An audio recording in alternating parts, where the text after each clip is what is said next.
Mars in Aquarius, the third of the universal signs. Here I would call Mars aggressively nonconformist.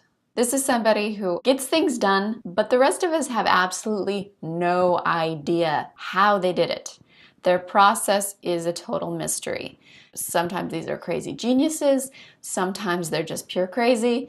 Their process is always original. They do not go by the usual steps and rule book that everyone else goes by. They're the ones that might create a rule book, but probably nobody would be able to follow it except for them. If they are in some kind of training and it's a very rigid formula, some kind of work that they're learning, sure, they'll learn it, but they won't actually do it. They will do their own method, their own take on everything that they learn. They always have a unique approach to things, always. There are times in their life when they can act very, very non-emotionally. They can dissect the information and they can move forward in more of an objective way. Of course, they don't really use logic that we would attribute as logic. It's their own form of logic. They have very curious methods. One of the reasons why they don't do things in a logical way is because this is one of the least physical placements. It's an air sign, but it's air everywhere and yet nowhere. They take an approach that is not based on the rule system of the physical world. They don't see eye to eye with the physical world and how things are done. They can probably understand it, but their mechanisms and their processes are completely different. This is often a position that means an innovator, somebody who is extremely open-minded, someone who is cutting edge, someone who knows how to do things that no one else has ever been able to figure out how to do. This energy is also group-minded, since it's everywhere and yet nowhere. So there's no center where all the action originates from. The action originates from everywhere all at once. It's big picture, it's communication, it's high ideals because it's a universal sign. It's not only a mystery of how they do what they do, but why they do what they do. One of the reasons why their actions are so mysterious is because they hate the idea of appearing selfish. They really can't bring themselves to act selfishly or perceive that they're acting selfishly. Although sometimes they might be acting selfishly. Once they figure out that they are mortified. Every decision that they make, they need to feel at their core that this is for the good of the world. Every decision, even what flavor of ice cream. It can be hard for other people to understand their energy because sometimes they appear to be aloof or like they don't care because they're just sort of hovering. And what makes them tick is different for each Mars in Aquarius. So that's why I have to speak in more general terms because each one is truly unique from each other.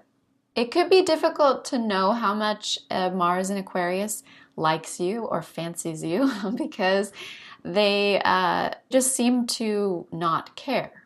Of course they do care, but their language is different than everyone else.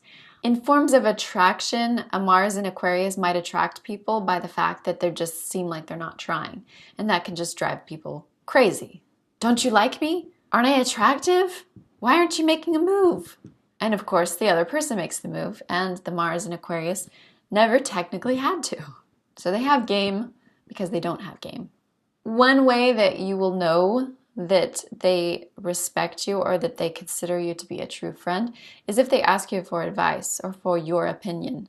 Kind of the highest compliment you can get from them. They often are so intelligent. They don't come across as people that are aggressive because they don't want to upset the natural balance of everything. They are the scientists, and part of their action is to not disturb the natural habitat. And we are the habitat. Intelligence is extremely attractive to them. They don't usually make the first move, but if they do, they're going to do it very stealth. You might not even notice it. They are always on the lookout for intelligent life. They should probably have a t-shirt with a slogan like that. They're always trying to surround themselves with people that can add something special to their advancement and their knowledge. For them, goals have to be achieved in a win-win scenario, meaning that when they negotiate, they're often negotiating for the other person as well as themselves, as well as the whole universe. So they are like the person playing chess, but against themselves. They would never want to win if it means someone else has to lose. which is a very strong moral stumbling block. If they're caught in a dilemma, they can sit there and ponder the back and forth of that for years. While they are highly intelligent, their intelligence can sometimes stump them if there's no win-win scenario that they can see. Mars, of course, wants to get things done, and Aquarius never wants to be selfish. They need their personal freedom. They don't want to ever be a burden on anyone. So it's a very complex dance, constantly inspecting their motives to make sure that they are noble. This placement would probably walk away from something that nobody else would walk away from if they realized that it's selfish. They would walk away from millions, or they would walk away from the greatest career, whatever it is. They are willing to risk it all for a type of honor and a moral code that they have within. And, this is true to some degree for all of the universal Mars placements. All right, so temper, because Mars is how we express our frustration or our anger. Surprisingly, actually, a Mars in Aquarius can have a temper if they sense that somebody is dangerous to the group.